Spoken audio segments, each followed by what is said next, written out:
bonsoir à tous quand même, et merci de votre présence. Donc, je suis ravie de vous voir aussi nombreux.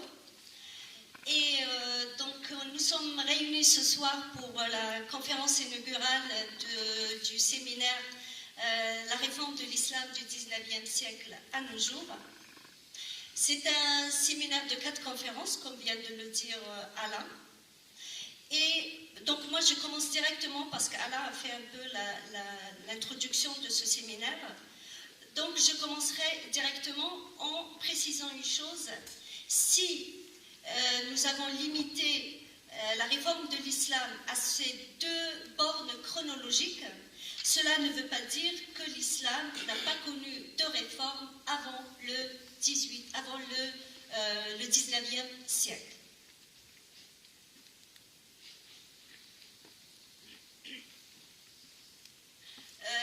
Donc l'islam a connu des réformes avant le 19e siècle. Et si je reviens juste au dictionnaire Larousse, qui dit que la réforme est un changement important ou radical apporté à une chose ou à un système, à une institution, dont l'objectif de la changer ou de l'améliorer.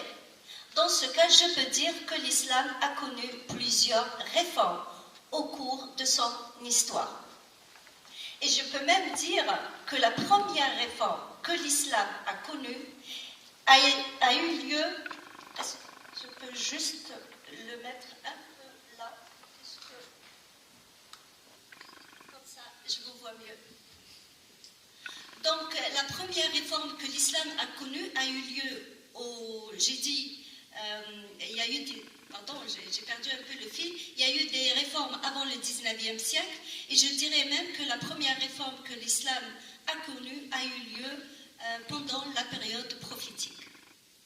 Pourquoi? Parce que la période prophétique, j'ai normalement une carte pour vous. La période prophétique se divise en 2 périodes. La période mécoise, qui s'étend de 610 à 622, et la période médinoise, qui s'étend de 622 à 632.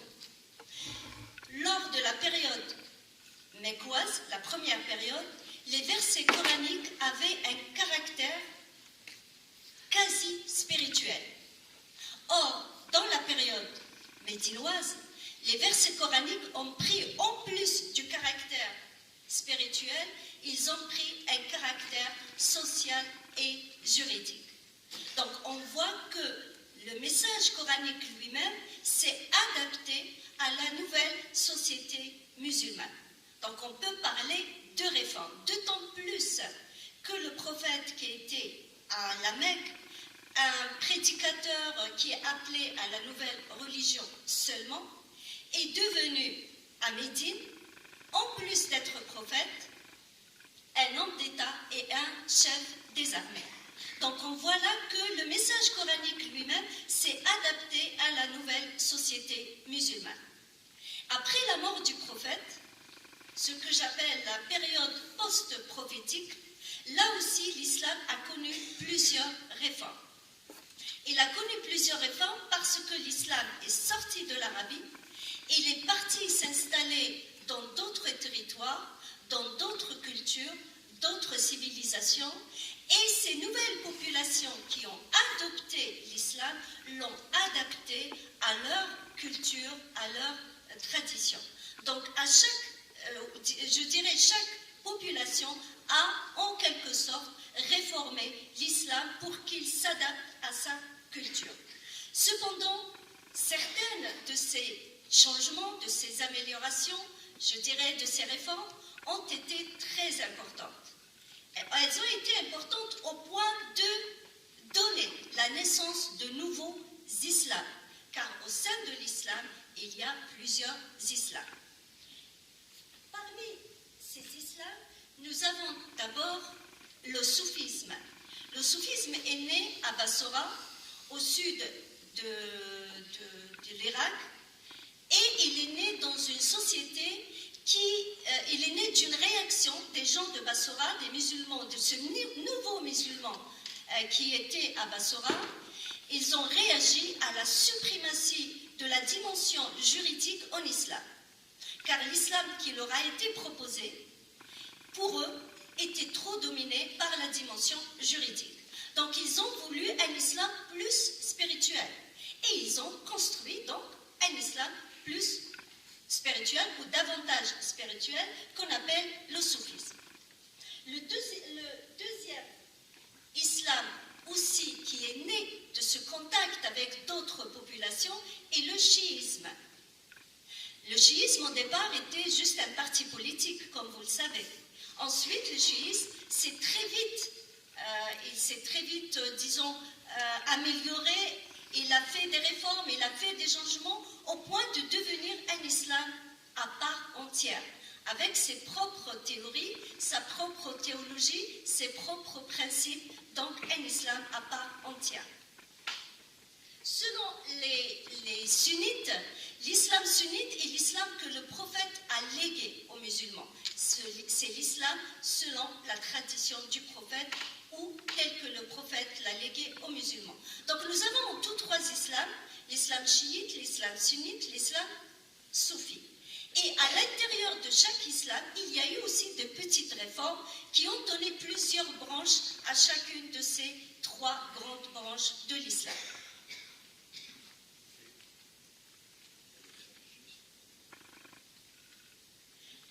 Au IXe siècle, les conservateurs qui étaient basés là, on est en Irak, les conservateurs et à leur tête Ibn Hanbal, malheureusement,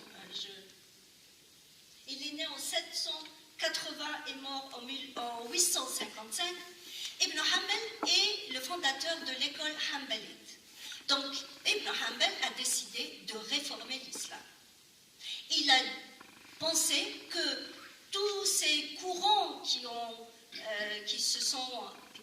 sont nés au sein de l'islam, et notamment en Irak et dans d'autres villes, pour lui, tous ces courants étaient une déviation de l'islam vrai, l'islam des premiers musulmans. Donc il a voulu faire une réforme de l'islam afin de ramener les musulmans à l'islam des premiers musulmans. Cet islam conservateur a pu s'imposer pratiquement dans tout le monde musulman vers la fin du XIIe siècle.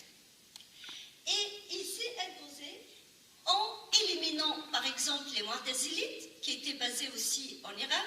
Les Mu'tazilites est une école théologique rationaliste, et Ibn Hanbal et les conservateurs ont pu éliminer les rationalistes.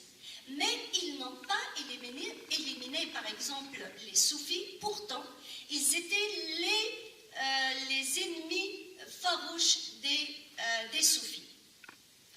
Ce qui s'est passé la fin du XIIe siècle, début XIIIe siècle, on n'a pas des dates fixes, mais aux environs de la fin du XIIe siècle, une forme de compromis entre les soufis et les sunnites, et les juristes, et tous ceux qui portaient un islam où la dimension juridique était très importante.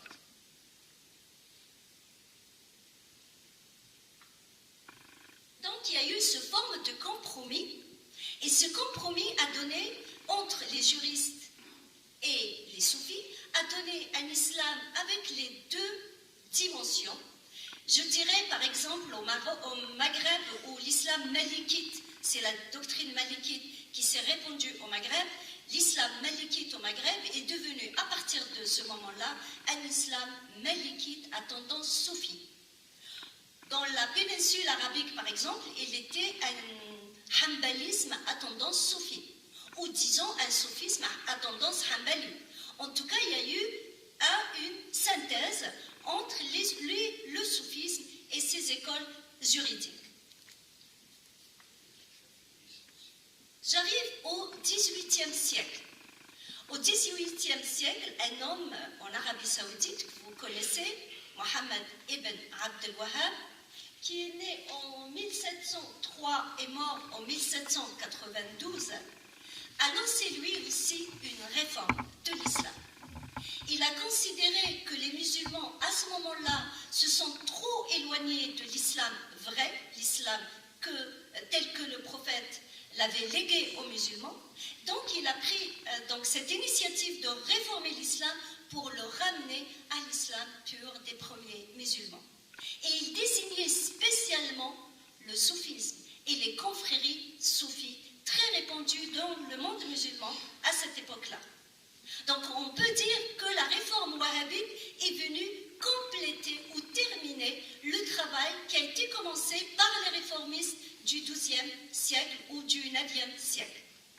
Pour lui, ils n'ont pas terminé le travail parce qu'au lieu d'éliminer les soufis, ils ont conclu avec eux une forme de compromis.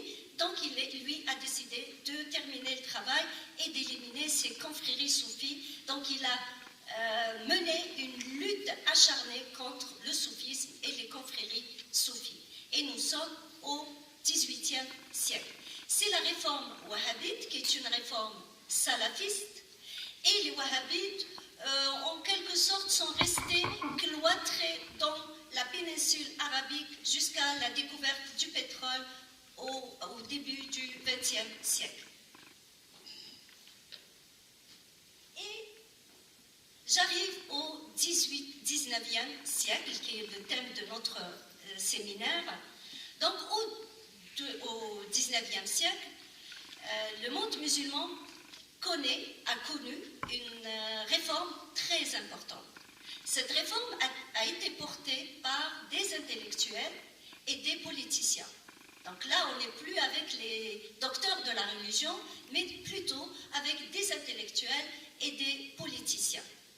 Cette réforme est très importante car elle touchait tous les domaines.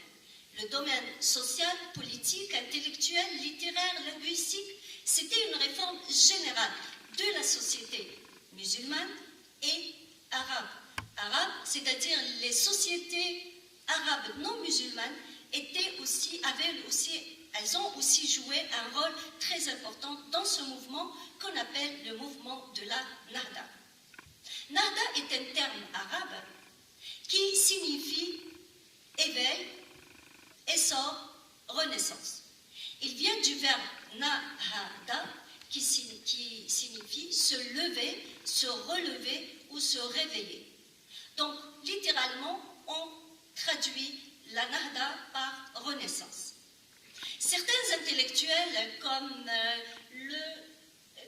Albert Hourari, qui est un politologue anglais, qui est né en 1915 et mort en 1993, lui a préféré appeler cette période de la Nahda, il l'a appelé l'âge libéral du monde arabe.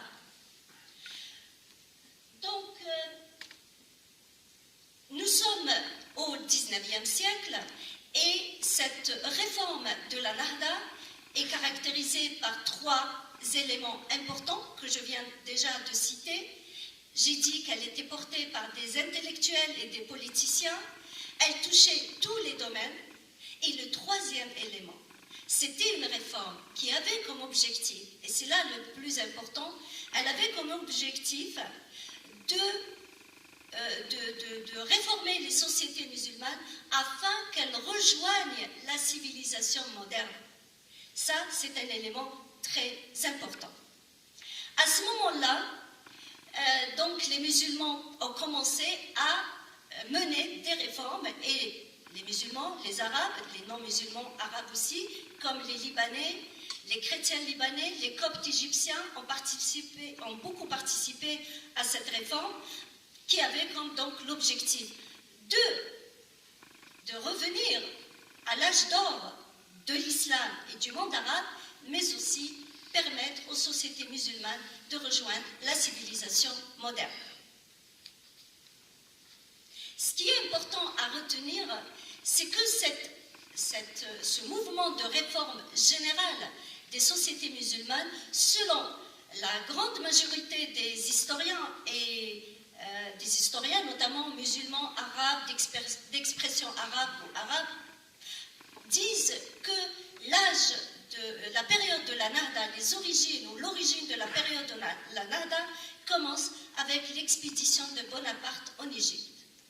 l'expédition de Bonaparte en Égypte qui a eu lieu en 1798. Donc pour eux, c'est à ce moment-là que les musulmans ou les arabes ont réalisé leur grand retard par rapport à un Occident très avancé. Et c'est à ce moment-là qu'ils ont posé une question très importante, qui est très connue dans la pensée musulmane contemporaine: pourquoi sommes-nous en retard et pourquoi l'Occident est-il avancé? Et cette question qui est attribuée à Shakib Arslan, qui est un politologue et un homme d'État libanais, né en 1869, mort en 1946. Une question très importante qui a remué le monde musulman et le monde arabe pour aller vers la civilisation. Donc on peut dire que c'est le contact avec l'Europe, avec l'Occident, qui est à l'origine de ce mouvement de réforme. Certains intellectuels, notamment les Européens, comme l'historienne française Anne-Laure Dupont, considèrent que le mouvement de la Nahda, ou l'époque de la Nahda, a commencé avant le XIXe siècle. Et elle et d'autres considèrent que l'influence de l'Occident est arrivée au monde musulman et au monde arabe, non pas par l'intermédiaire de l'Europe de l'Ouest, avec l'expédition de Bonaparte, mais par l'Europe de l'Est, avec des liens et des contacts entre les orthodoxes russes et les orthodoxes du monde arabe. Pour elle et pour d'autres, les liens ont commencé à ce moment-là, et c'est à ce moment-là que les Arabes chrétiens d'Orient ont commencé à réaliser leur retard de leur société, et c'est à ce moment-là qu'il y a eu l'envie et le désir de sortir de ce retard pour aller vers la civilisation moderne.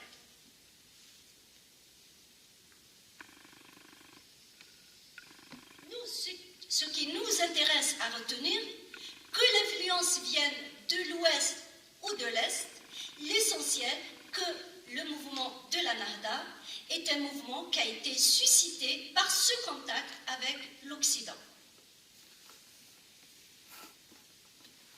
Ici, j'ai un schéma qui nous montre un petit peu le mouvement de la Nahda, que j'ai divisé en 3 parties.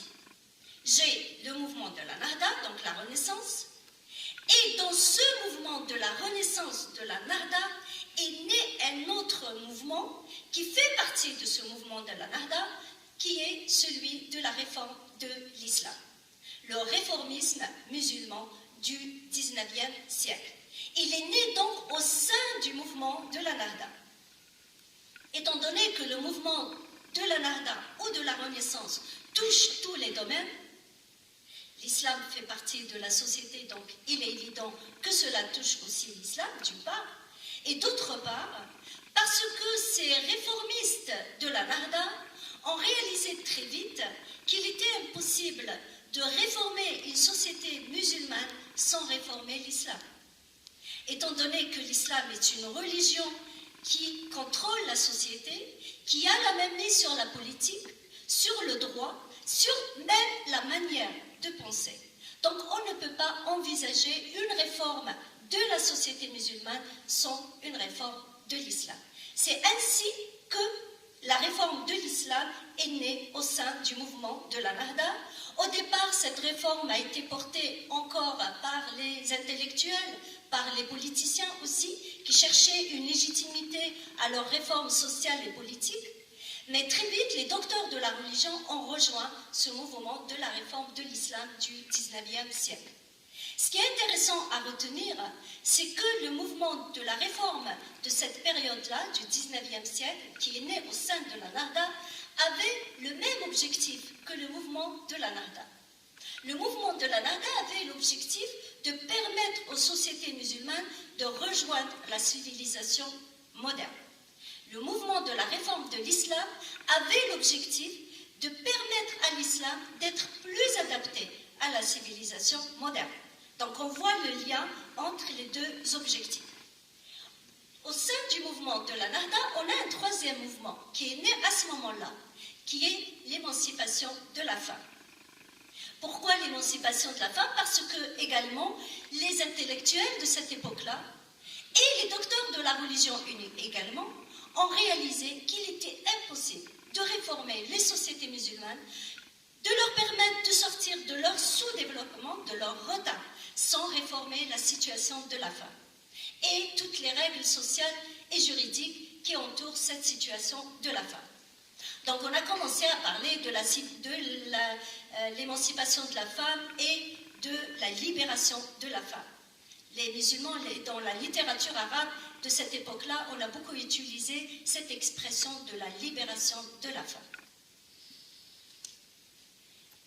Dans ce schéma, j'ai une flèche qui va du mouvement de la Nahda vers la réforme de l'islam, le mouvement de la Nahda, une autre flèche vers l'émancipation de la femme, mais j'ai une autre flèche qui vient du mouvement de la réforme de l'islam vers l'émancipation de la femme.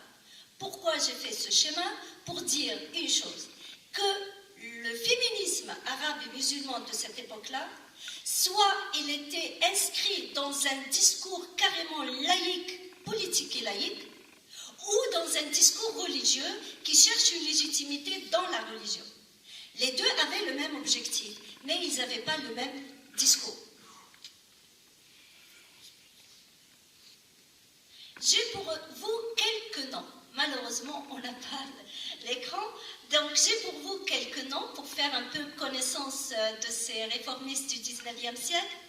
L'incontournable Cheikh Mohamed Abdou, qui est un docteur de la religion égyptien, qui est né en 1848 et mort en 1905. Et c'est un docteur de l'Azhar, de la fameuse université de l'Azhar. J'ai pour vous deux femmes de cette période du 19e siècle. J'ai tenu à citer deux noms de femmes, parce qu'on ne cite jamais pratiquement les femmes. Donc j'ai cité deux femmes, Aïcha Taïmour. Et Aïcha Taïmour est née en 1840 et morte en 1902. Donc on voit qu'on est au 19e siècle. Aïcha Taïmour, Aïcha. Vous pouvez nous épeler le nom de famille, s'il vous plaît? Alors, Aïcha c'est A. Oui, non, mais ça, oui. Oui, Aïcha, vous connaissez. Taïmour, T-A-Y-M-O-U-R. Peut-être on pourra après vous envoyer le PowerPoint, peut-être, je ne sais pas.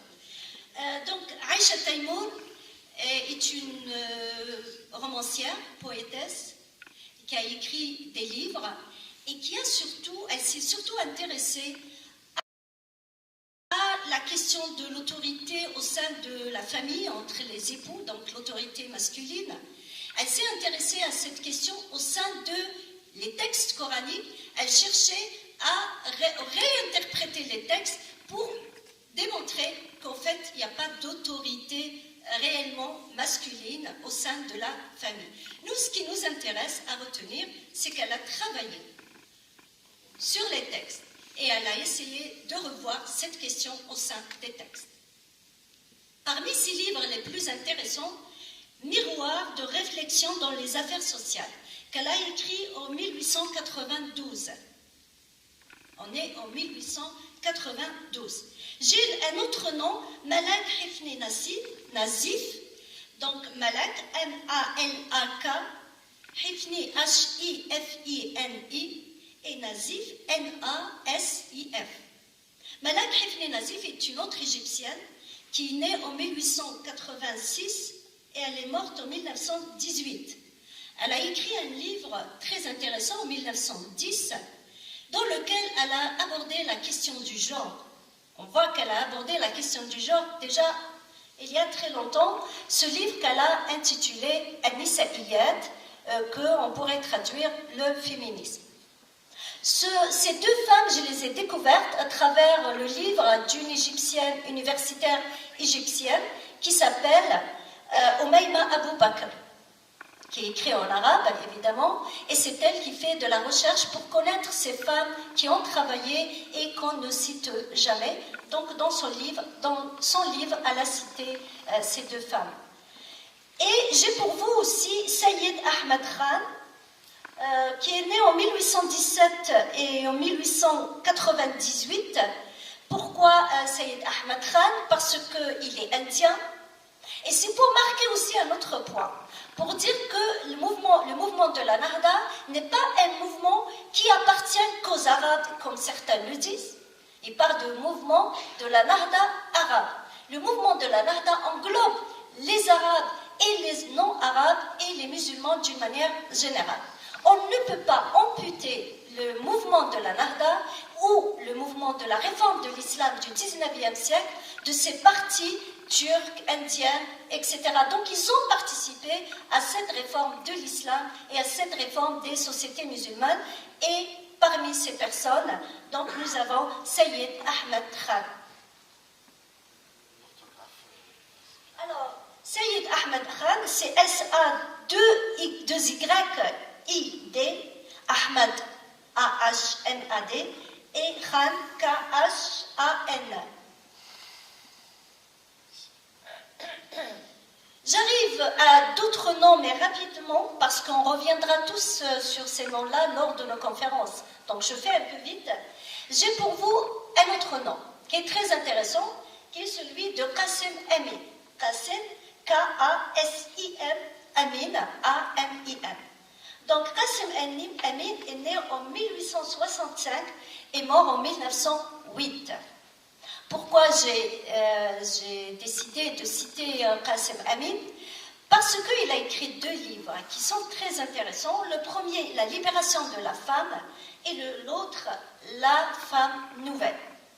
Donc la libération de la femme et la femme nouvelle font partie du mouvement de la réforme de la société et de la réforme de l'islam d'une manière générale. Et dans le premier livre, Qasim Amin a abordé la question du féminisme et de la libération de la femme en cherchant une légitimité au sein des textes coraniques de l'islam et de l'islam des premiers musulmans et chercher une légitimité dans la religion. Dans le livre La Nouvelle Femme, qu'il a écrit, le premier il l'a écrit en 1999. Une année après, il écrit La Femme Nouvelle, Al-Mar al-Jadida, en 1900. Et dans ce livre, il va prendre une distance par rapport à la religion. Il va aborder la question du féminisme du point de vue philosophique et des valeurs universelles. Donc c'est pour ça que je dis tout à l'heure, le mouvement du féminisme, de l'émancipation de la femme, on peut le rattacher au mouvement de la Nahda et au mouvement aussi de la réforme de l'islam. J'ai pour vous Ali Abdelrazik, donc Ali, A-L-I, Abdelrazik, A-B-D-E-2-R-A-Z-I-K, qui est né en 1888 et mort en 1966. Il a écrit un livre très intéressant qui a marqué vraiment l'histoire de l'islam du 18e, 19e du 20e, parce que son livre, il a écrit en 1925. Donc du 20e siècle et jusqu'à aujourd'hui. Pourquoi ce livre est intéressant? Parce que dans ce livre, c'était au moment où dans le monde musulman et le monde arabe, on abordait la question de la séparation du politique et du religieux, donc de la laïcité. Et à ce moment-là, il y a eu l'abolition du califat en Turquie, la déclaration aussi de la séparation entre la politique et du religieux en Turquie, et tout ce que cela a suscité comme effervescence et comme polémique au sein du monde musulman. Et Ali Abdelrazik sort un livre en 1925 qu'il a intitulé « L'islam et les fondements du pouvoir » pour expliquer que la séparation du politique et du religieux était faisable en islam et que dans les textes coraniques, rien ne dit que le gouverneur doit être un homme d'État et un religieux. Donc il a essayé de chercher une légitimité à cette séparation au sein de la religion et de l'histoire du prophète.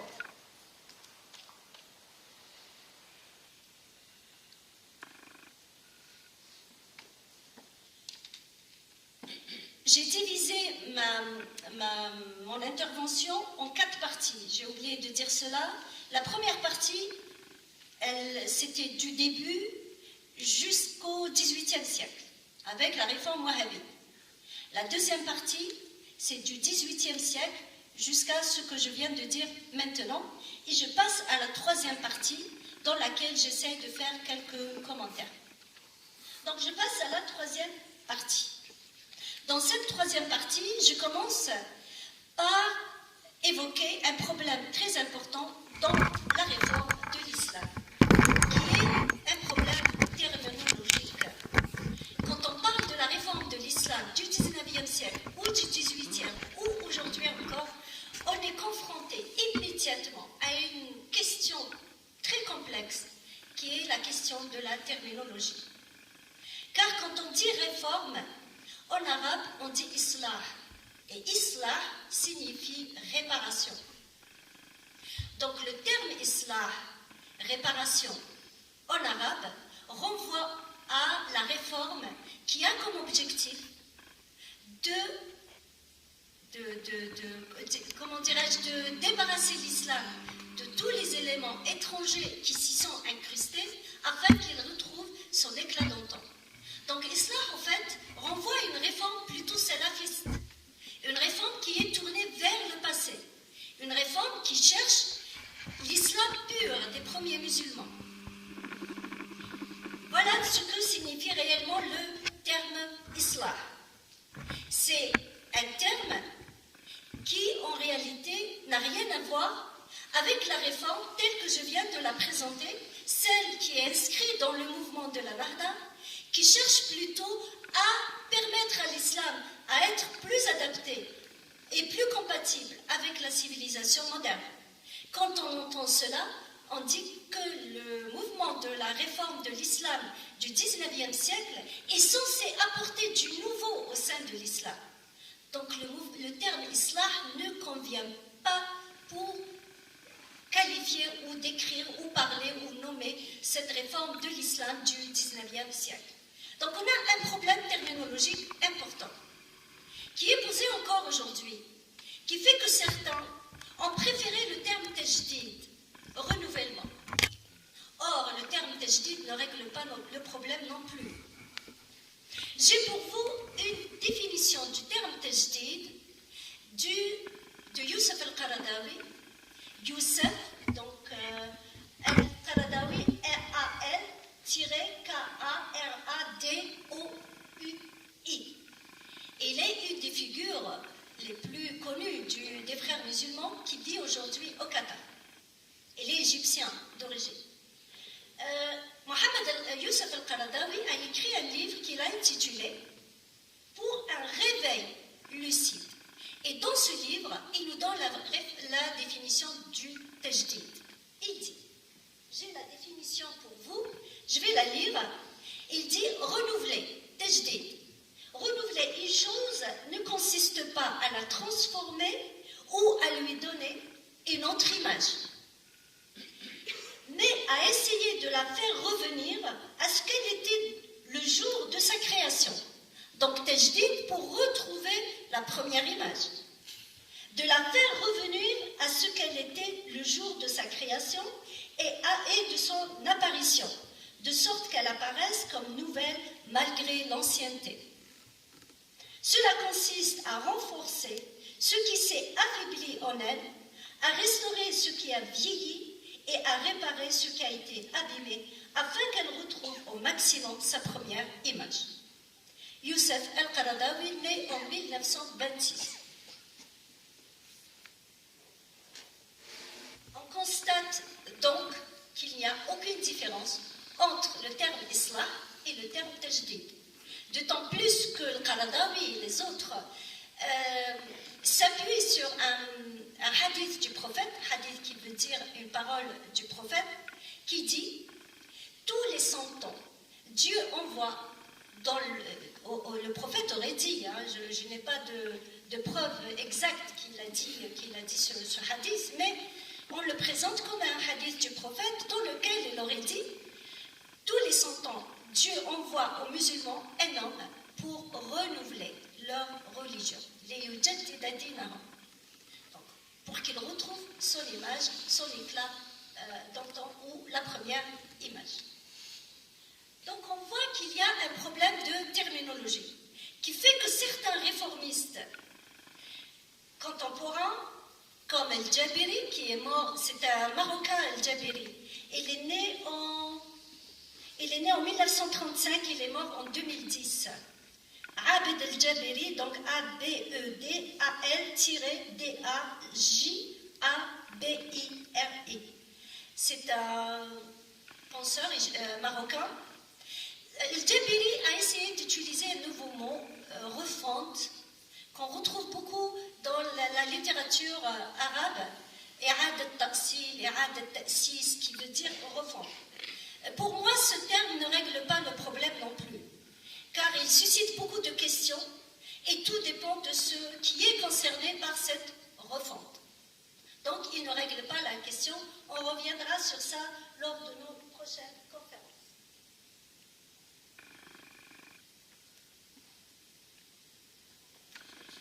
Personnellement, je me suis retrouvée face à cette problématique épistémologique, terminologique, lorsque je voulais m'exprimer au sujet de la réforme de l'islam. Comme vous savez, j'ai écrit un livre sur la réforme de l'islam, donc je me suis retrouvée face à cette problématique terminologique. Je me suis retrouvée encore plus face à cette problématique lorsque je voulais écrire en arabe. Donc elle est encore plus posée. Je me suis posé la question, mais quel mot utiliser, quel terme utiliser, afin que mon lecteur ne me confonde pas avec un réformiste wahhabite ou un salafiste, ou quel mot faut-il utiliser. Donc c'est réellement un grand problème, et j'ai réalisé qu'en langue arabe, il y a donc un manque terrible de termes qui puissent faire la distinction entre cette réforme des conservateurs qui cherchent un retour à l'islam des premiers musulmans et la réforme qui est tournée vers l'avenir, qui cherche à créer, si je peux dire, quelque chose de nouveau au sein de l'islam afin qu'il s'adapte à l'époque actuelle.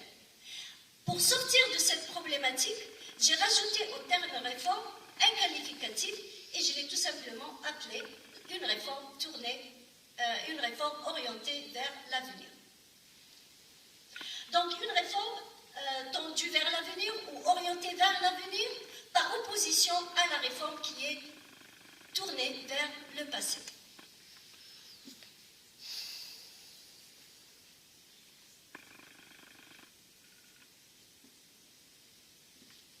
Donc quand on parle de la réforme de l'islam, de la réforme qui est tournée vers le passé et celle qui est orientée vers l'avenir, on réalise qu'il y a un problème épistémologique, car ces deux définitions sont déterminées par la position de la pensée par rapport à la question de la vérité. La pensée, où cherche-t-elle la vérité? La connaissance, le savoir et la vérité religieuse, évidemment. Dans le passé, pour elle, la vérité existe dans le passé, ou la vérité peut exister aussi dans l'avenir. Eh bien, pour les conservateurs, la vérité n'existe que dans le passé. Celui qui veut la vérité, il doit aller la chercher dans le passé chez les salafs. C'est eux qui détiennent la vérité, ils sont le critère de la vérité. Or, la réforme qui est tendue vers l'avenir est une réforme qui croit qu'il y avait une vérité dans le passé et qui peut avoir aussi une vérité dans l'avenir. Donc on est vraiment devant un problème épistémologique, et l'épistémologie est une branche de la philosophie qui s'intéresse à la question de la connaissance, de la vérité et de la connaissance d'une manière générale. Donc c'est pour cela, dans mon livre, j'ai défini le salafisme comme avant tout une théorie épistémologique.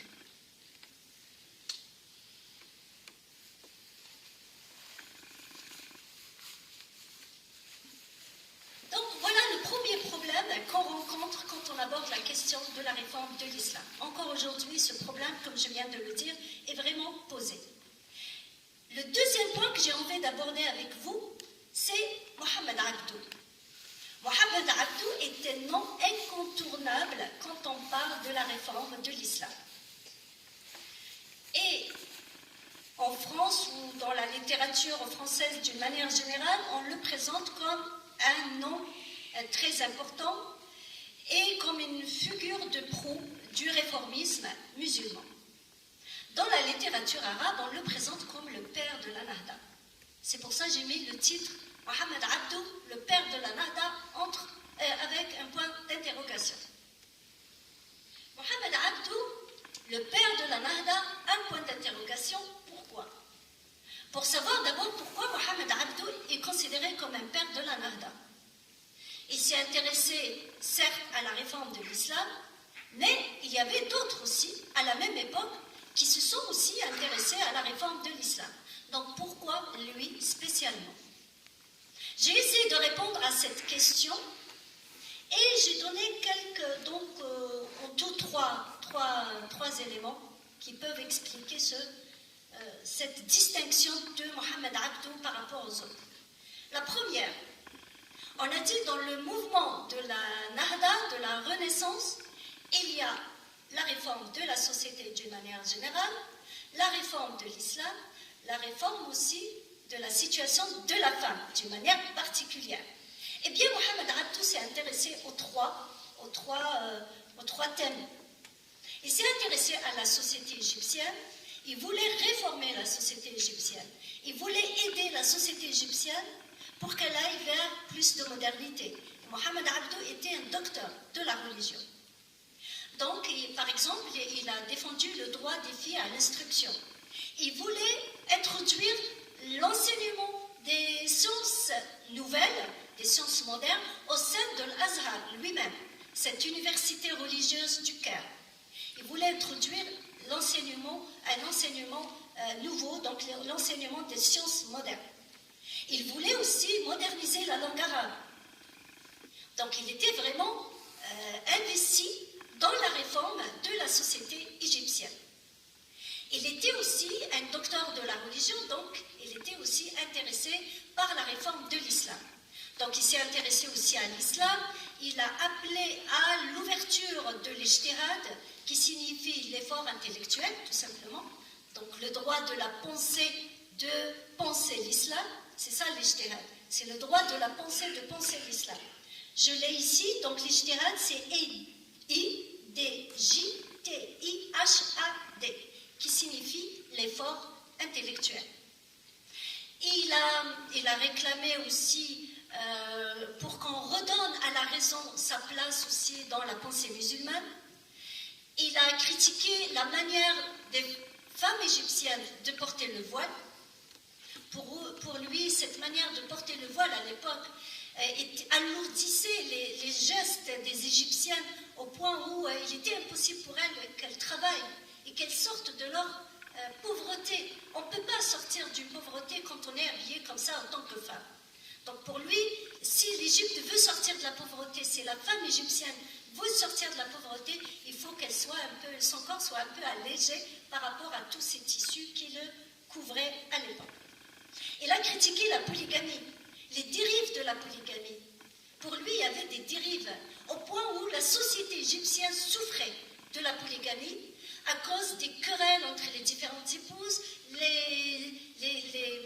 les jalousies des enfants de chacune de ses épouses et le mari qui souffre dans tout cela. Donc Mohamed Abdou s'est intéressé à la femme, il s'est intéressé à l'islam et s'est intéressé à la société. Donc c'est quand même quelqu'un qui a fait beaucoup de choses pour l'islam et pour la société égyptienne. Et le deuxième élément qui fait que Mohamed Abdou s'est distingué, c'est que Mohamed Abdou était un docteur de la religion. Il était même le mufti de l'Égypte à partir,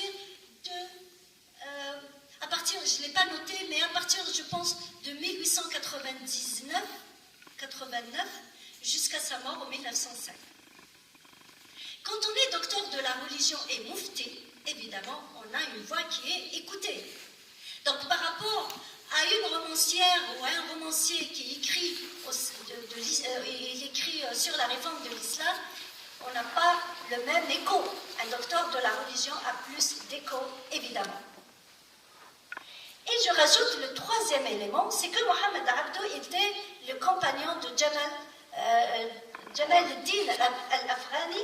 Donc Jamal, c'est J-A-M-A-L, Ad-Din, A-L-D-I-N, Afghani, Al-A-L-F-G-H-A-N-I.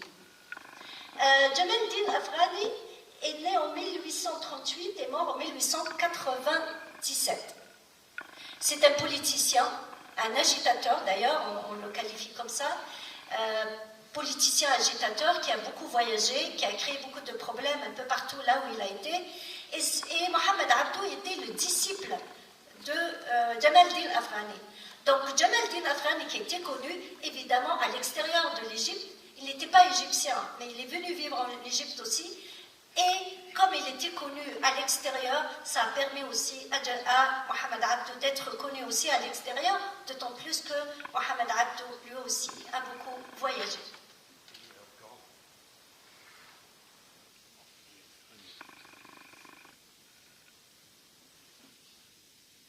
Maintenant, Mohamed Abdou, j'ai expliqué pourquoi on l'a distingué, il est considéré comme le père de la Nahda et de la réforme. Je dis de la Nahda parce qu'on le considère aussi comme le père de la Nahda. Et la question est de savoir s'il était vraiment un grand réformiste. Et quelle réforme Mohamed Abdou revendiquait? Mohamed Abdou, comme je viens de le dire, s'est intéressé au voile et la polygamie, mais il n'a pas été au point de déclarer, par exemple, que ces deux pratiques religieuses et deux pratiques de la charia, il n'est pas arrivé au point de les déclarer caduques, par exemple. Donc, si j'utilise la terminologie de la religion musulmane, je dirais que Mohamed Abdou s'est intéressé au fiqh. Fiqh, fiqh, c'est F-I-K-H, fiqh en arabe. Il a essayé de réformer le fiqh, et je dirais pas la charia, mais le fiqh. Pourquoi? Parce que la charia est considérée par les docteurs de la religion comme des lois inscrites dans les textes coraniques. Plus que ça, comme des lois inscrites dans les textes coraniques explicites. Explicites donc, qui ne prêtent à aucune confusion. Or, le fiqh, ce sont des lois qui expliquent comment pratiquer ces lois de la charia d'une manière générale. Ou ce sont des lois qui existent dans les textes, mais pas tellement explicites, donc qui ont besoin de la réflexion humaine, de l'interprétation pour pouvoir les pratiquer. Donc, pour les docteurs de la religion, même avant Abdou, ils ont toujours dit on peut revoir le fiqh, mais pas la charia. Pas la charia. C'est connu dans la pensée musulmane. Le fiqh, pour les docteurs de l'islam, même les anciens, disait que le fiqh, il s'accorde avec la culture de chaque société. Il peut changer selon les cultures, selon les époques, mais pas la charia. Parce que la charia sont des textes, sont des lois inscrites dans les textes. Donc Mohamed Abdou, en réalité, il a bien réformé, changé le fiqh, les lois de l'Égypte, plus, je dirais plus des lois culturelles qui sont liées à la société égyptienne que la charia en elle-même. Ça, c'est le premier point. Or, c'est plutôt les problèmes, plutôt les lois de la charia, qui posent plus de problèmes que les lois du fiqh.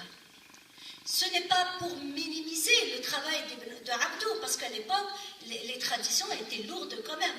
Mais sur le plan de la réforme de l'islam, il n'a pas poussé vraiment la réforme un peu plus loin. Et je dirais qu'il était plus un réformateur de la société que de la religion. Ça, c'est le premier point. Le deuxième point, Abdou a appelé à un retour à l'ijtihad. L'ijtihad, je viens de dire, le droit de la pensée, de penser l'islam. Donc il a appelé un retour à l'ijtihad, mais on voit que son ijtihad ne va pas jusqu'à la charia. Il s'arrête à certaines limites. Donc c'est un ijtihad limité.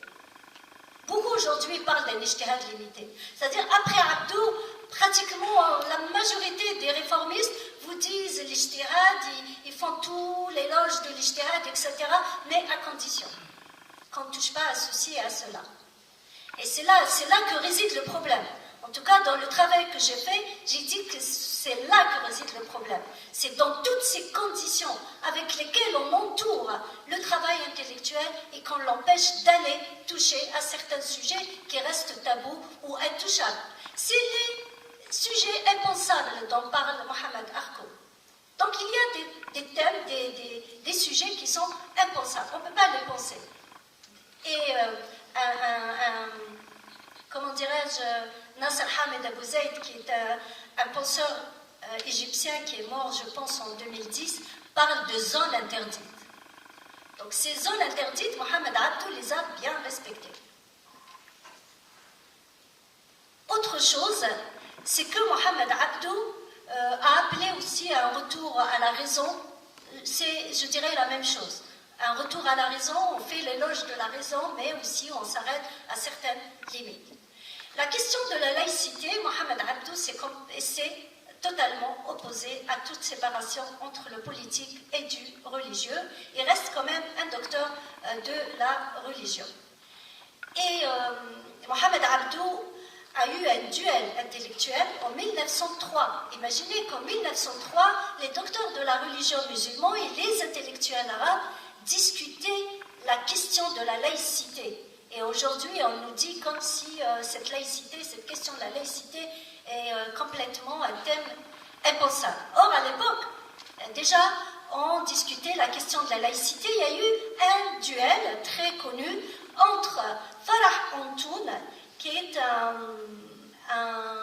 Libanais chrétien, qui est né en 1874 et mort en 1922, et Mohamed Abdou au sujet de la laïcité. Donc le premier défendait la laïcité, évidemment, et le second disait que les sociétés musulmanes ne peuvent pas séparer le politique du religieux.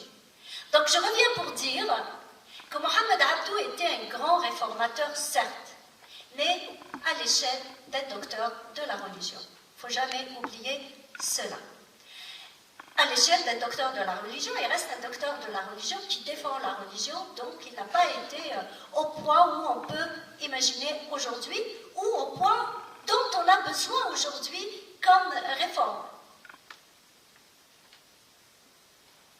J'ai un titre ici, c'est le même titre que vous pouvez trouver dans mon livre, Mohamed Abdou et les autres. Pourquoi Mohamed Abdou et les autres? Parce que même si Mohamed Abdou n'a pas été peut-être à un niveau qu'on aurait aimé, mais Mohamed Abdou marque quand même l'histoire de la réforme de l'islam. Et après lui, il y a eu certains qui ont dit que Mohamed Abdou n'a pas été loin, il faut pousser plus loin la réforme. Ils ont été un peu plus loin. J'ai pour vous quelques noms.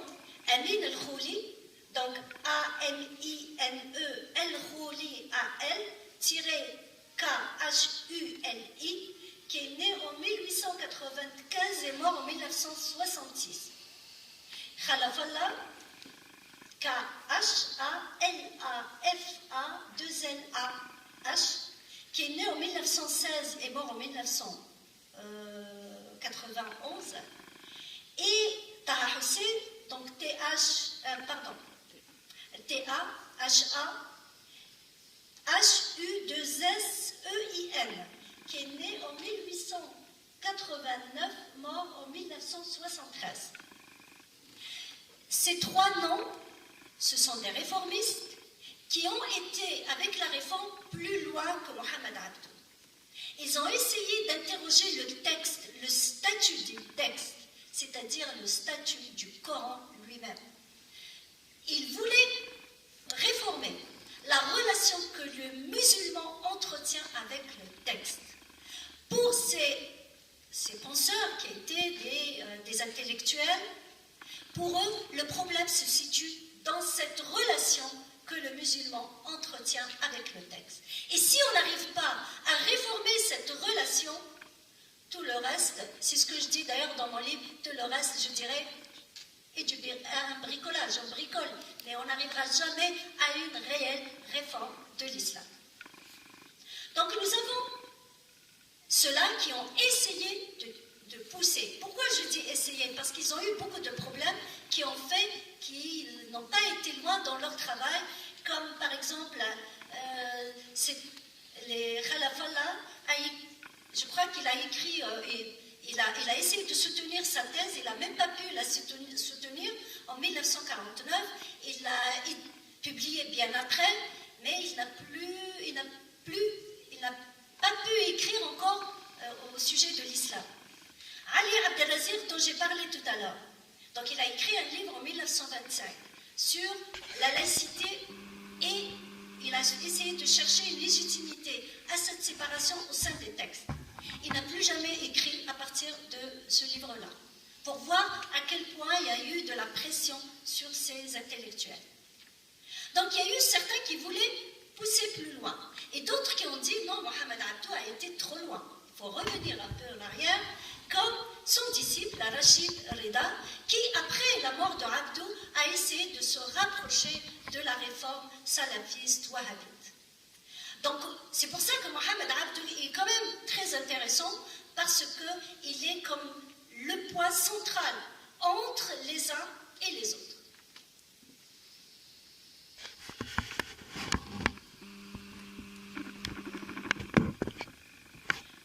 J'arrive à un titre, donc l'échec du réformisme musulman.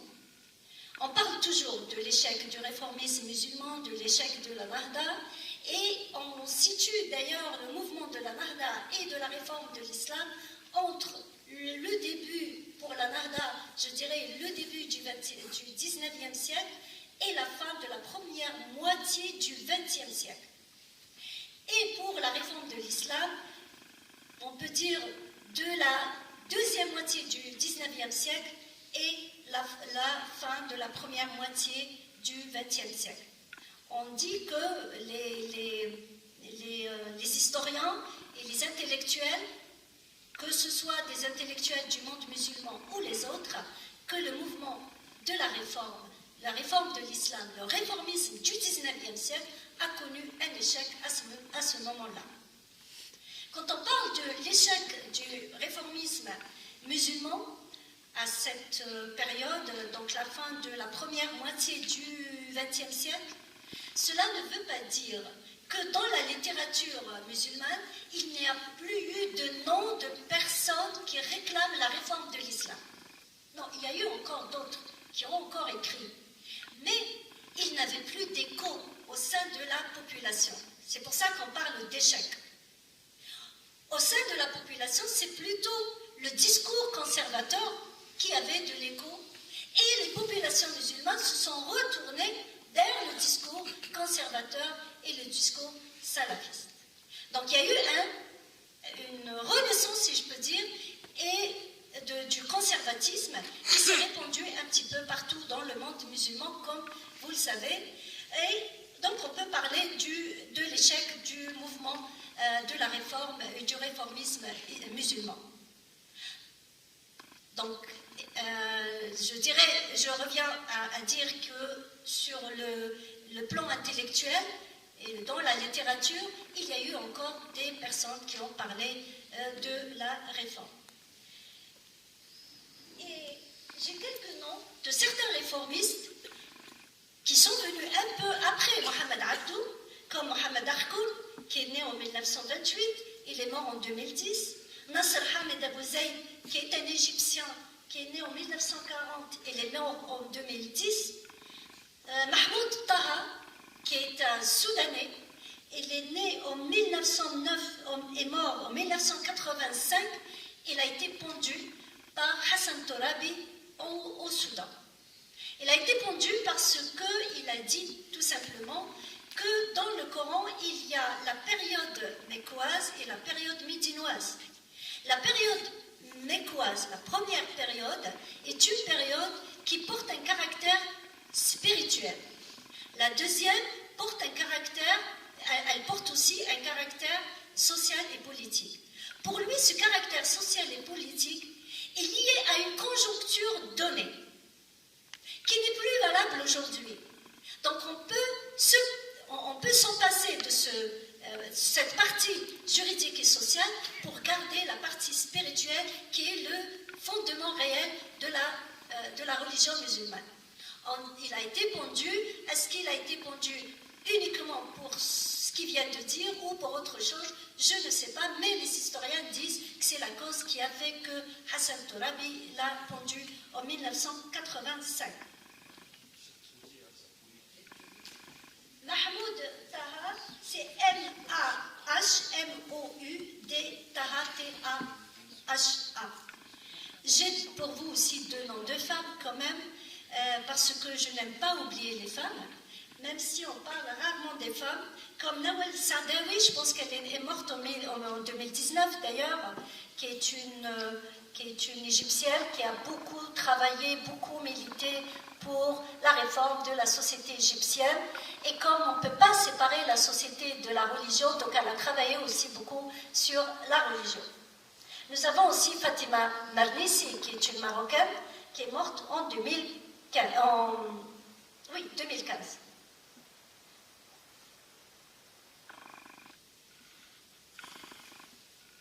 Voilà à peu près l'histoire de la réforme du 19e siècle. Et j'ai dit qu'elle s'est poursuivie malgré le fait qu'on parle d'un échec à la fin de la première moitié du XXe siècle. Mais sur le plan intellectuel, il y a eu encore des penseurs qui ont écrit et qui ont réclamé la réforme de l'islam. Mais évidemment, la société était plutôt tournée vers le conservatisme, un retour aux traditions. Et j'arrive au XXIe siècle. Avant d'arriver au XXIe siècle, je reviens un peu sur les deux premières périodes. Celle qui commence de la mort du prophète jusqu'au XVIIIe siècle. C'est la première période. Et j'ai dit tout à l'heure qu'avec la mort du prophète, l'islam est sorti de l'Arabie. Ce ne sont pas les Arabes qui sont sortis de l'Arabie, peupler les autres territoires. C'est l'islam qui est parti s'installer sur d'autres territoires. Il a été adopté par d'autres cultures, d'autres populations. Donc il a été en contact avec l'autre. Et c'est ça l'élément important. Il a été en contact avec l'autre. Donc l'autre, dans la vie d'un individu, est très important. Déjà, l'autre le pousse à le remettre en question. L'autre, comme on dit, je ne trouve pas le mot, mais il pousse la réflexion à se remettre en question, il suscite la réflexion. C'est important que l'autre existe dans notre vie. Et c'est important aussi que l'autre existe dans la vie des idées. C'est exactement pareil. Donc le fait que l'islam soit parti à la rencontre de l'autre, l'autre la remet en question, ils ont posé des questions, ils ont essayé de faire des changements, et l'islam a connu une grande richesse au point où d'autres islams sont nés au sein de l'islam. Je parle de la première période. La deuxième période est celle du 19e siècle. C'est exactement pareil. C'est l'arrivée de la civilisation occidentale, l'influence de l'Occident, donc le contact avec l'Occident, qui a fait que les musulmans se sont dit, il y a un problème. Nous, on a un problème de retard. Il faut qu'on revoie nos règles, il faut qu'on revoie aussi notre religion, il faut qu'on revoie tout cela. L'existence de l'autre est très importante. C'est pour cela que les conservateurs qui ont pris la relève à partir de la fin de la première moitié du XXe siècle, ils ont pris la relève en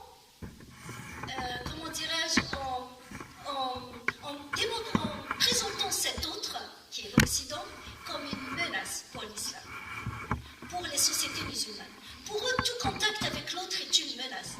Il faut mettre une barrière, ne pas laisser les musulmans aller en contact de l'autre, car l'autre nous pousse à nous poser des questions, et nous pousse à nous remettre en question et constituait une menace pour l'islam et pour l'originalité des musulmans et pour les traditions des musulmans. Donc il y a eu un travail de riposte très très virulent contre l'autre. Et à cette période-là, l'autre c'est l'Occident. Au point où l'autre est devenu synonyme de l'Occident. Donc l'autre c'est l'Occident. L'Occident est un ennemi pour l'islam, pour les sociétés musulmanes, pour l'originalité des musulmans et pour les traditions des sociétés musulmanes. Aujourd'hui, nous sommes au XXIe siècle. Nous sommes dans une période où les musulmans sont dans un contact plus intéressant et plus permanent et encore plus important que le XIXe siècle, un contact avec l'autre. Aujourd'hui, nous vivons l'ère de la révolution numérique. Même ceux qui habitent et qui vivent dans les sociétés musulmanes sont en contact direct avec l'autre. Et ici, toujours, l'autre, c'est l'Occident. Et beaucoup de musulmans vivent en Occident. Donc cette barrière que les conservateurs voulaient mettre entre les musulmans et l'autre, afin de ne pas réformer l'islam, ne pas réformer les sociétés musulmanes, parce que pour eux, la vérité, elle existe dans le passé. Pour rester dans la vérité, il faut rester attaché au passé. Et pour rester attaché au passé, il faut mettre la barrière, ne pas laisser le contact se faire. Or, le contact, il se fait aujourd'hui malgré les conservateurs. D'ailleurs, c'est pour cela que j'ai écrit un article que vous pouvez trouver dans Le Monde, le journal Le Monde, que j'ai intitulé « Le rôle de l'État n'est pas de réformer l'islam, mais de protéger la laïcité ». J'explique un petit peu ce que je viens de dire maintenant. Comment, le jour où la révolution numérique est arrivée, dans le camp des conservateurs, il y a eu une forme de panique. Parce qu'ils n'ont pas eu le temps de savourer leur victoire. Pour eux, ils ont gagné la bataille contre les réformistes. Ils ont ramené les sociétés musulmanes au conservatisme. Ils ont dit on ferme les portes. Et à l'école, déjà dans les années 70-80, comme en Algérie, on avait une question importante à l'école.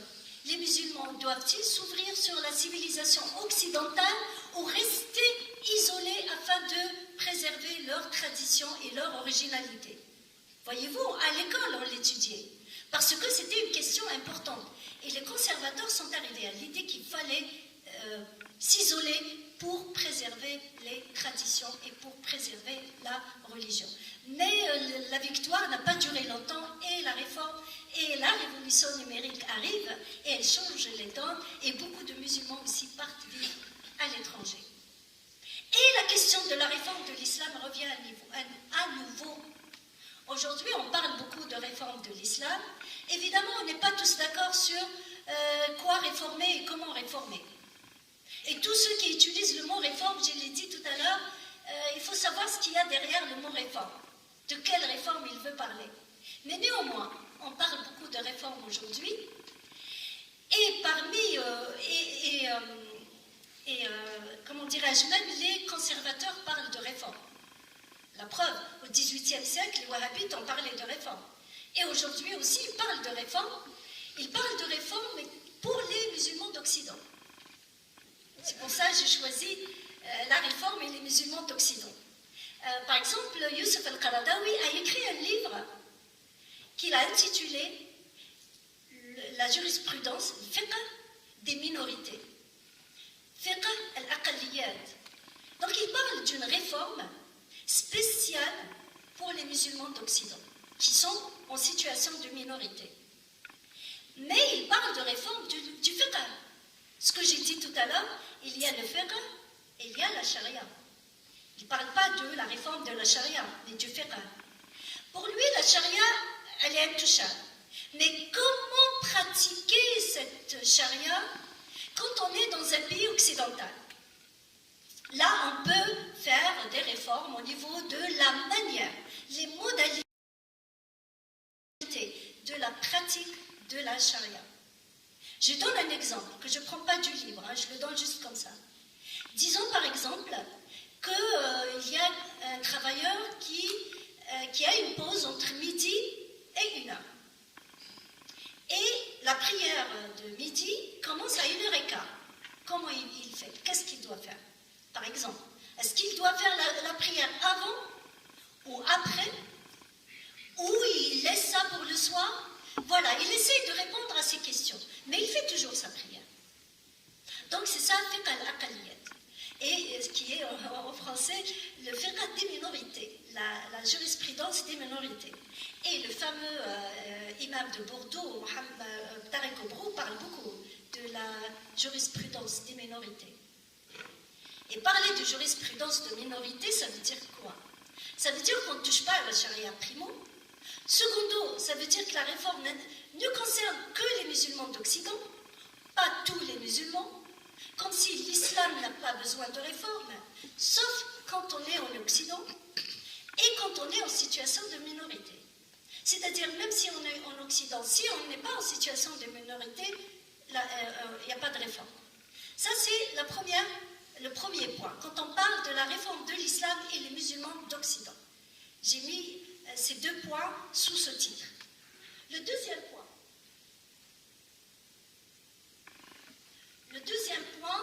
je voulais en parler parce qu'en 2018, février 2018, le président Emmanuel Macron a commencé à parler ouvertement de la réforme de l'islam de France. Vous vous rappelez peut-être? Et à ce moment-là, j'ai réagi dans un article que vous pouvez trouver sur mon site et que j'ai intitulé « La réforme de l'islam de France » ou « La réforme de l'islam tout court ». Parce que quand on parle de la réforme de l'islam, c'est la réforme de l'islam tout court. La réforme de l'islam de France, mais qu'est-ce que cela veut dire? Quand on revient à ce que disait Emmanuel Macron, en fait, il ne parlait pas du tout de réforme de l'islam, mais il parlait de réforme de la gestion de l'islam en France. 2 choses différentes. Et j'ai dit dans l'article, il n'y a pas de réforme de l'islam si on n'interroge pas l'islam. Le reste, ce n'est pas la réforme de l'islam. C'est la réforme de la gestion des affaires de l'islam, qui n'a rien à voir avec la réforme de l'islam, primo. Ensuite, secondo, parler de la réforme de l'islam de France, comme certains l'ont repris, et ils sous-entendaient qu'on pouvait créer en France un islam moderne, réformé pour qu'il soit un islam moderne, républicain, alors que dans le reste du monde musulman, qu'il reste archaïque comme il veut, mais nous, en France, on va créer quand même un islam nouveau, un islam moderne, républicain. J'ai dit ça, c'est de l'utopie. Pourquoi de l'utopie? On ne peut pas réformer l'islam en France pour qu'il soit un islam moderne et républicain, alors que dans les pays musulmans, il reste archaïque et traditionnel. C'est impossible. Parce que les musulmans de France, quand il s'agit de leur religion, ils ont la tête tournée vers les pays musulmans et c'est normal. Donc vous leur proposez un islam nouveau en France et ils vont vous dire, mais vous êtes tout simplement des gens qui n'aiment pas l'islam, pour ne pas utiliser d'autres termes. Et je ne sais pas quelle heure il est. Quelle heure il est? 35. Il me reste une petite, voilà, un petit point tout petit. Et donc le troisième point, quand on parle de l'islam du XXIe siècle, je terminerai avec ma propre vision de la réforme de l'islam du XXIe siècle. Ce que j'aborderai dans la dernière conférence, la 4e conférence. Donc aujourd'hui, je n'irai pas dans les détails, mais je dirai tout simplement que pour moi, la réforme de l'islam est celle qui est tournée vers l'avenir. C'est une réforme qui doit commencer par libérer la pensée libre et rationnelle. C'est une réforme qui pense que la vérité a peut-être existé dans le passé, mais elle peut exister aussi dans l'avenir. Et surtout, c'est une réforme qui ne peut pas se faire avant de se poser une question importante. Qu'est-ce que nous voulons pour l'humanité de demain? Avant de penser à la réforme. Pourquoi réformer? On réforme pour un objectif. Et moi, cet objectif, c'est l'humanité de demain. Est-ce que nous voulons une humanité apaisée? Une humanité où on vit ensemble avec, comment dirais-je, tranquillité et des bons rapports, où on veut une humanité où l'un domine l'autre, où les guerres de religion reviennent à nouveau. C'est à partir de là qu'on va réformer l'islam selon la vision que n'a de l'humanité de demain. Je termine donc mon intervention et voilà ce que j'ai à dire pour aujourd'hui. Et donc on reviendra les 4 conférences, j'ai les titres des 4 conférences. La première, ce sera Abdou, le père de la réforme, avec un point d'interrogation. J'ai précisé avec un point d'interrogation, vous avez compris pourquoi, et ce sera Rala Béchir qui donnera cette conférence, donc il aura certainement d'autres idées au sujet de Abdou. Et la deuxième conférence, la réforme de l'islam entre nécessité et obstacle, parce que je n'ai pas parlé aujourd'hui des obstacles, étant donné que je les aborderai dans la deuxième conférence. Et la troisième conférence, la réforme de l'islam et les musulmans d'Occident. Je laisse Ralab aussi vous dire ce qu'il pense de cette question. Et la quatrième conférence, quelle réforme pour l'islam du XXIe siècle. Donc à ce moment-là, je reviendrai un peu sur le point que je viens d'aborder à la fin. Voilà ce que j'ai à vous dire et merci pour votre attention. Merci Marita. Et toutes mes excuses, mais finalement tu n'en sors pas trop mal.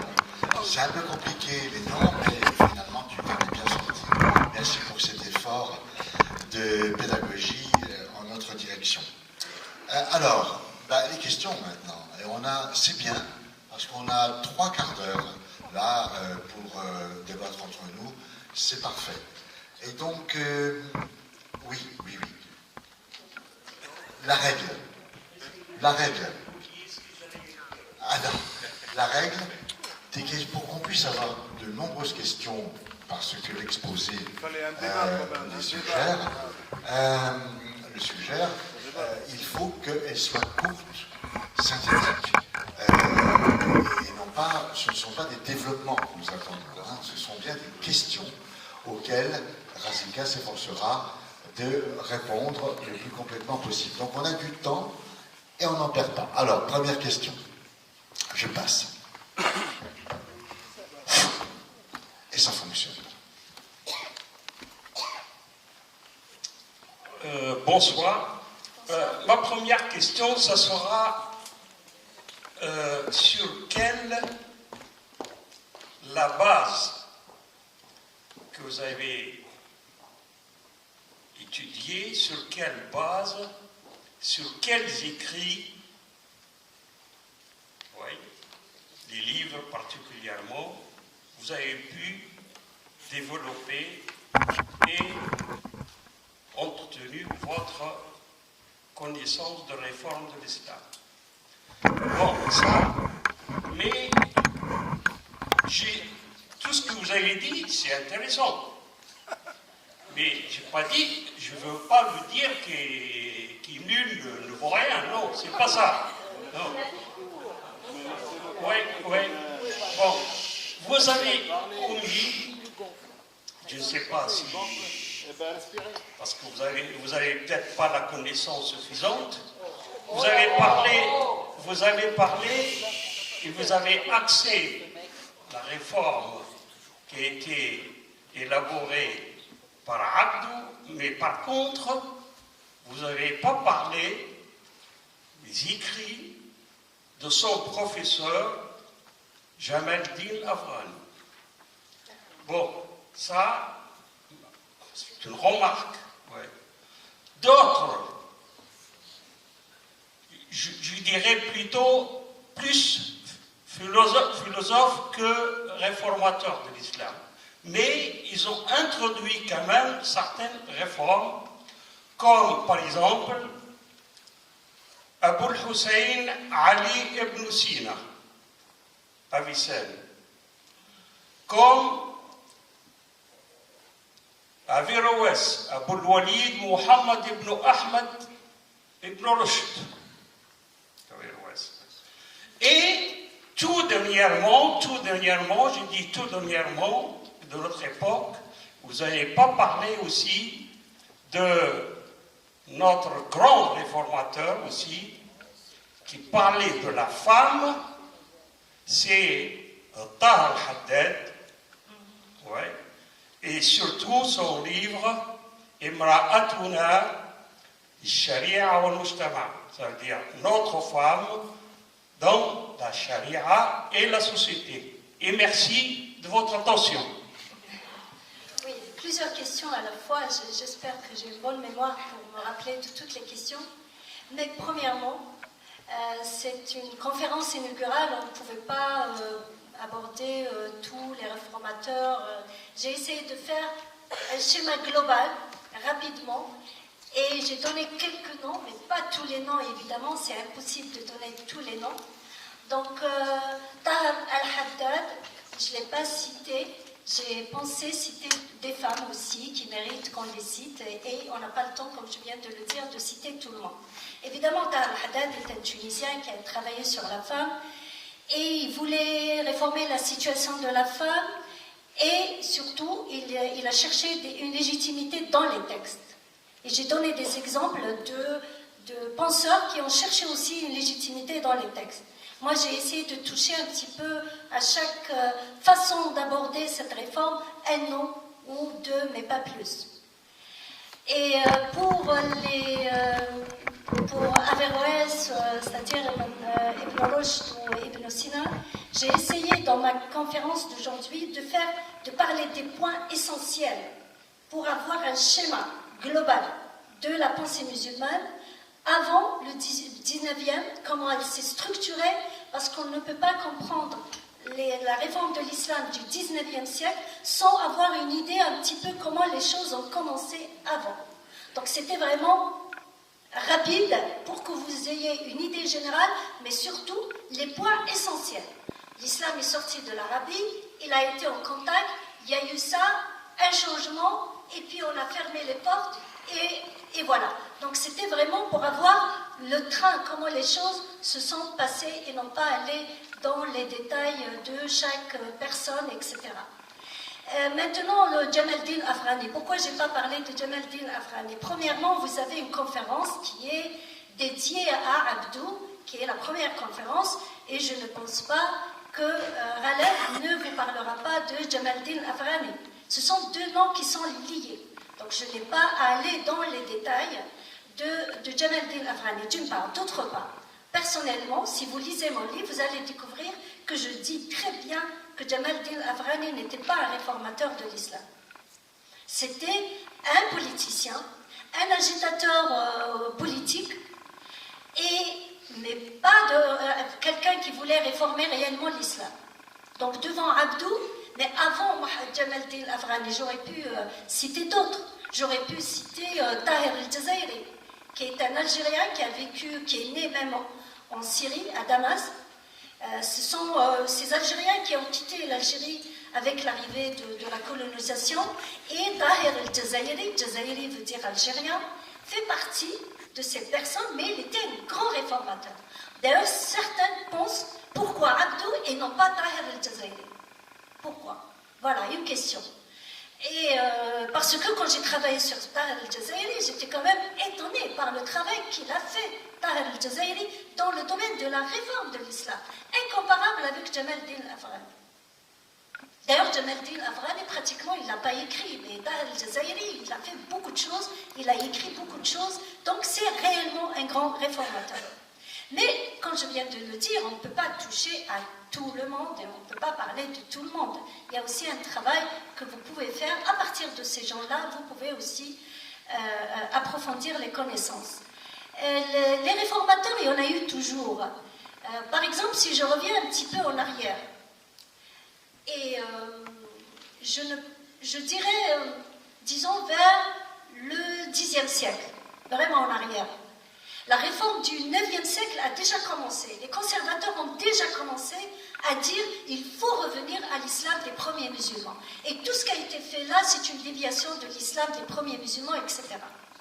Au Maghreb, il y a eu quand même la réforme de Ibn Tumalt. je ne peux pas la citer. Pour moi, elle s'inscrit dans la réforme qui a été lancée à Bagdad par les conservateurs. Car Ibn Toumat, ce qu'il a fait, il est parti vivre en Orient, qui est un berbère du Maroc.